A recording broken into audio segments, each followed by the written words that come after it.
Eu saúdo a Igreja do Senhor com a graça e a paz do nosso Senhor e Salvador Jesus Cristo. Que o amor de Deus possa reinar verdadeiramente em nossos corações através do nosso Salvador. Hoje eu estou grato a Deus nessa noite por ter tido condição de visitar alguns irmãos hoje, de levar uma mensagem de esperança, de fé.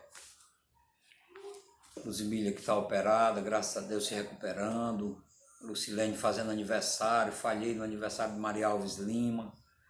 Não lembrei, tive com ela no dia, mas ela também não me falou nada. E a nossa mente humana falha. Mas eu gosto de sempre parabenizar a todos, porque isso é bom, faz bem para o homem, né? E eu louvo a Deus. E na vontade de continuar os nossos ensinamentos, mesmo com o nosso tempo fechado, eu estou fazendo mais esse vídeo para que a gente possa refletir nessa véspera da Páscoa, como falamos, onde nós vamos lembrar que a nossa Páscoa é Jesus Cristo, porque Ele veio para nos libertar do pecado, desse cativeiro, onde muitos ainda se encontram presos. Então, por isso é a nossa Páscoa, Jesus Cristo. Que a Páscoa ela foi comemorada a primeira vez na saída do povo, lá do cativeiro do Egito. Então ela foi instituída nessa época, como lembrança dessa saída do povo do cativeiro. E agora, em Jesus, também a saída do homem que crê do cativeiro do pecado. Eu trouxe aqui, baseado no livro de Êxodo, Levítico, Números e Deuteronômio, praticamente quase todo o livro, o Pentateuco, só uns ensinamentos, uns temas que a minha Bíblia tem, que eu queria compartilhar com os irmãos para a gente se lembrar nessa véspera da Páscoa. E um dos temas é redenção. Deus resgatou Israel por meio de seu líder Moisés e de milagres poderosos. A celebração da Páscoa era um lembrete anual da libertação da escravidão. Deus nos livra da escravidão do pecado. Jesus Cristo celebrou a Páscoa com seus discípulos na última ceia e então libertou a todos nós do pecado, morrendo em nosso lugar. Essa é a verdadeira Páscoa, irmãos. Não é de coelhinho, não é de ovo, não é de chocolate, mas uma Páscoa de alegria de termos Jesus como nosso Senhor e Salvador. Esses 4 livros também dão orientações, fala sobre a orientação de Deus. Deus tirou Israel do Egito, usando pragas. A heróica coragem de Moisés, o milagre do Mar Vermelho e os 10 mandamentos. Ele também os guiou através do deserto, com uma coluna de nuvem durante o dia e uma coluna de fogo à noite. Deus é um guia digno de confiança. Sua palavra nos dá sabedoria para tomar decisões diariamente e governar bem nossas vidas. Olha só esse momento que nós estamos atravessando, tão difícil, mas graças a Deus nós temos nos esforçado para estarmos em relacionamento íntimo como igreja. Mesmo com o nosso tempo fechado, nós temos nos visto, nós temos nos alegrado, nós temos celebrado, festejado essa liberdade que Cristo nos deu. Adoração, outro tema. Deus estabeleceu regras para adorá-lo, incluindo um sistema de sacrifícios para louvor e perdão, junto com festas anuais para relembrar a provisão de Deus. 7 festas foram designadas como festas religiosas e nacionais. Elas eram celebradas no ambiente familiar. Esses costumes nos ensinam muita coisa acerca da adoração a Deus, tanto em celebração como em dedicação. Nossa adoração deve demonstrar nossa profunda devoção a Deus e a alegria que sentimos ao servi-lo. Eu sou feliz, irmãos, e eu tenho mostrado essa alegria na minha vida, mesmo nesse momento mais difícil que eu acho que a nossa geração está enfrentando, que é essa pandemia. Eu acho que não teve outro momento mais difícil do que esse, mas eu estou alegre em Cristo, porque estou vendo e compactuando, compartilhando da palavra com meus irmãos, na fé. Santidade. Santo significa separado ou dedicado. Primeiro Deus tirou o seu povo do Egito, depois teve que tirar o Egito do povo. Que interessante, né, irmãos? Deus tira o povo das práticas erradas, do costume errado, e depois tira o costume errado do povo. Lindo isso, só nosso Deus é capaz de fazer. Ele lhes mostrou como trocar o modo de vida e a mentalidade dos egípcios por seus caminhos. Devemos dedicar cada área da nossa vida a Deus. Ele deseja absoluta obediência, tanto em motivos como em prática.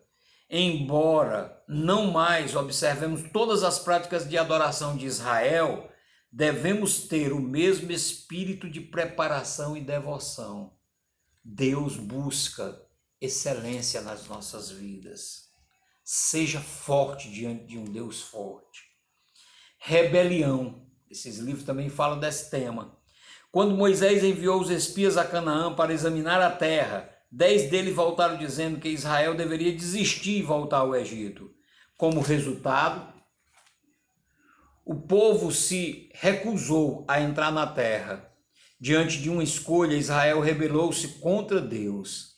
A rebelião não começou com um levante, mas com murmuração e reclamações contra Moisés e Deus. A rebelião contra Deus é sempre algo muito sério. Não é algo a ser considerado levianamente, pois a punição de Deus é sempre severa. Nossa rebelião normalmente não começa com um estado de guerra completo. Começa de maneiras sutis, com queixas e críticas. Certifique-se de que seus comentários negativos não são produtos de um espírito rebelde. Peregrinação. Por causa da rebelião, os israelitas peregrinaram por 40 anos no deserto. Isso mostra como Deus leva a sério o pecado. Esse período foi o tempo suficiente para que morressem todos aqueles que se apegaram aos costumes e valores egípcios e permitiu o treinamento e instrução de uma nova geração nos caminhos de Deus. Deus julga o pecado porque Ele é santo. A peregrinação no deserto demonstra como Deus considera seriamente a desobediência flagrante a seus mandamentos e o esquecimento da sua fidelidade em relação às suas promessas. Purificar nossas vidas do pecado é vital para o propósito de Deus. Renovação. Depois que a geração mais velha morrera no deserto, Moisés reviu os poderosos atos de Deus com que ele libertara Israel da escravidão no Egito, e narrou como Deus os ajudara, apesar da sua desobediência. Ele também repassou a lei para esta nova geração dos israelitas que entrariam na terra prometida, cumprindo as promessas de Deus. Ao rever as promessas, atos poderosos e leis de Deus, podemos aprender acerca do seu caráter, entendendo como Deus agiu no passado, aproximando-nos dele mais intimamente. Também podemos evitar erros em nossas vidas, aprendendo com os erros passados de Israel. A nação. Deus fundou a nação de Israel para que fosse a fonte de verdade e salvação para todo mundo. Seu relacionamento com seu povo era amoroso, mas firme. Os israelitas não tinham estrutura quando deixaram o Egito. Deus teve que instruí-los em suas leis constitucionais e práticas diárias. Ele mostrou como deveria adorar e como deveriam celebrar as festas nacionais. A nação recém-formada de Israel tinha todas as características e comportamento dos cristãos de hoje. Somos frequentemente desorganizados, às vezes rebeldes e outras vezes vitoriosos. A pessoa de Deus e sua palavra ainda são nossos únicos guias. Se nossas igrejas refletirem sua liderança, serão eficazes no serviço dele. Irmãos, eu achei isso de suma importância para a nossa vida hoje. Vamos repensar, diante desse dia da celebração amanhã, da Páscoa, lembrar da ressurreição do nosso Messias, colocar no nosso coração que essa é a nossa verdadeira Páscoa, os ensinamentos da palavra, a doutrina da Bíblia, para formar um caráter santo e que possa se apresentar a Deus. Que Deus nos abençoe nessa noite.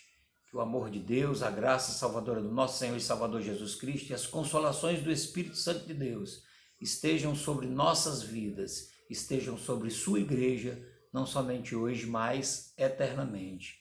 Boa noite, Deus abençoe a todos, um sono reparador para todos, e amanhã mais um dia de vitória para a glória de Deus. Fiquem na paz de Cristo.